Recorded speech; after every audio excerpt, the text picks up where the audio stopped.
पांडे जी, मेरे सामने बैठी मेरी माएँ, मेरी बहनें, नौजवान साथी जो इसी मान सम्मान स्वाभिमान की लड़ाई को लड़ने का काम कर रहे हैं, मैं सभी साथियों का दिल की गहराइयों से धन्यवाद करता हूँ, शुक्रिया करता हूँ कि आप सब लोग यहाँ पे पहुँचे और भाई विक्की पार्षद जी को अपना समर्थन देने, वो अपना प्यार देने, अपना भाई मानते हुए, अपना बेटा मानते हुए आप लोग सब पहुँचे। सम्मानित साथियों, एक नारा बहुत लगाते हैं लोग, आपकी भी बना ली है मैंने। क्या कि मेरा मीडिया का काम ही है। एक नारा बहुत सुना होगा तुमने, हेलो, एक नारा बहुत सुना होगा, एक नारा बहुत सुना होगा, वोट हमारा, राज तुम्हारा नहीं चलेगा, नहीं चलेगा। मगर सच्चाई ये है कि वोट तो इस लोकप्रिय के अंदर हमारा है और राज दूसरी विचार वाली पार्टियों का चल रहा है।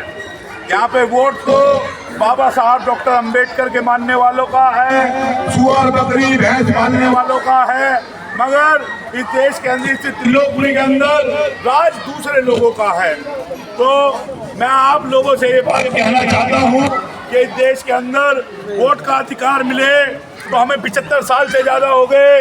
इस देश के अंदर सबको समानता का अधिकार मिले 75 साल से ज़्यादा हो गए। इस देश के अंदर सभी को, हमें भारतीय संविधान को लागू हुए 75 साल से ज़्यादा हो गए। मगर सच्चाई ये है कि आज भी हमारी बस्तियों के हालात, आज भी हमारे लोगों के हालात जू के तू है। आज भी हमारे लोगों के साथ जब जुल्म जास्ती होती है, अन्याय अत्याचार होता है, शोषण उत्पीड़न होता है, तो हमारे लिए कोई नहीं आता है। आज इस देश के अंदर उन लोगों की सरकारें हैं, चार पैर वाले जानवर के लिए जब कोई बात हो जाए तो उसके लिए जिले के जिले बंद कर दिए जाते हैं। मगर जब हमारी बहन बेटियों के साथ जुल्म जास्ती अन्याय अत्याचार होता है, उसके लिए कोई बोलने वाला नहीं है। आज उन लोगों की प्रदेश के अंदर सरकार है, आज उन लोगों की इस प्रदेश के अंदर सरकार है जो हमें रोजगार तो दे नहीं सके, मगर एक दारू के बोतल के साथ एक दारू फ्री देने का काम उन्होंने किया। आज उन लोगों की यहाँ सरकारें हैं जिन्होंने फ्री बिजली और फ्री पानी देने की बात करी, मगर सच्चाई ये है कि पानी देने की बात तो करी थी, मगर गंदा देने की करी थी या साफ देने की करी थी? बताओ, गंदा आता है पानी या साफ आता है इस लोकपुरी के अंदर? बताओ, किसका बिजली का बिल जीरो है? किसी का नहीं। बताओ, किसको यहाँ पे अच्छी चिकित्सा, अच्छी शिक्षा मिल रही है? जब यहाँ अच्छी चिकित्सा नहीं मिल रही है और हम लोग निरंतर उन लोगों को वोट दे रहे हैं, इस बार वो नया जुमला लेकर आए हैं 2100 रुपए का, कि बहन बेटियों को 2100 रुपए देंगे। जैसे लोकसभा के चुनाव में वो 1000 रुपए का लाए थे जुमला, लोकसभा के चुनाव में 1000 रुपए की बात उन्होंने करी थी, मगर वो चुनाव हार गए तो बात ठन गोपाल रह गई। आज उनकी सरकार यहाँ पे है, 10 सालों से वो इस प्रदेश के अंदर राज कर रहे हैं, मगर वो ये कह रहे हैं कि हमें वोट दोगे तो हम आपको 2100 रुपए देंगे।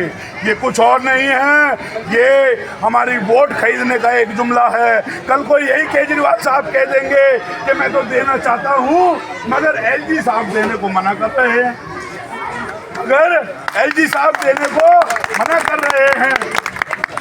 दोस्तों, मेरे भाइयों, मेरे बहनों, मैं आप लोगों से इल्तिजा करता हूँ, आप लोगों से रिक्वेस्ट करता हूँ।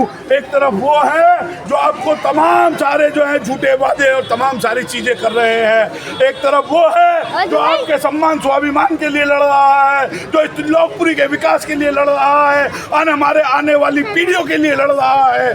तो हमें बताओ, किसका साथ देना चाहिए?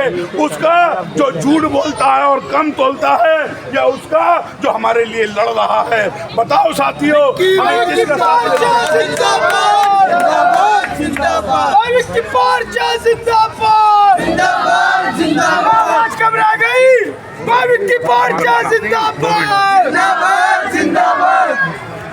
जैसे देश के अंदर प्रधानमंत्री बने तो उन्होंने करोड़ों नौकरियां देने का वादा किया, इसी प्रकार से प्रदेश के अंदर भी केजरीवाल साहब बने, उन्होंने सफाई कर्मचारियों को पक्के करने की बात कही, उन्होंने डीटीसी कर्मचारियों को पक्के करने की बात कही, उन्होंने हॉस्पिटल्स में नौकरी की बात कही, उन्होंने स्कूल्स में नौकरियों की बात कही, उन्होंने बिजली विभाग में नौकरियों की बात कही, उन्होंने सिविल डिफेंस के लिए बात कही, मगर क्या कोई बात पूरी हुई उनकी?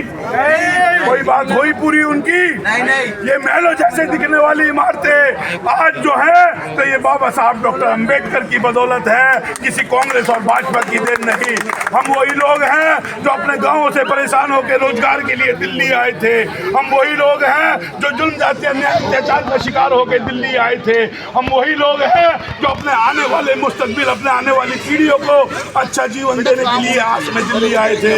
मगर मैं देखता हूँ जितनी जगहों में दूसरे लोगों के गुसल खाने हैं, उतनी जगहों में हमारे दौलत खाने हैं। जितनी जगहों में उनके जानवर नहीं बनते, उतनी जगहों में आज हम लोग यहाँ रहने को मजबूर हैं। आज भी 35 साल से ज़्यादा त्रिलोकपुरी को बसे हो गए, मगर त्रिलोकपुरी में आज भी मालिकाना हक हमें नहीं मिला है। ये वही लोग हैं जिस तरह से चुग्गी और मकान को तोड़ने का, इसको नाबूद करने का काम करते हैं।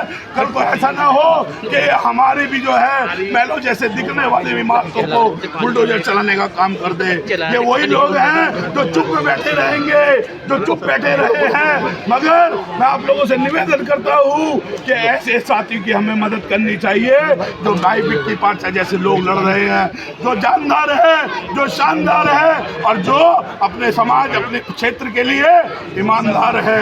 बताओ, आप लोग ईमानदार को चुनना चाहते हैं या दारूबाजों के ठेकेदारों को चुनना चाहते हैं? ईमानदार को। आप लोग ईमानदार को चुनना चाहते हैं या लैंटर माफियाओं को चुनना चाहते हैं? ईमानदार को।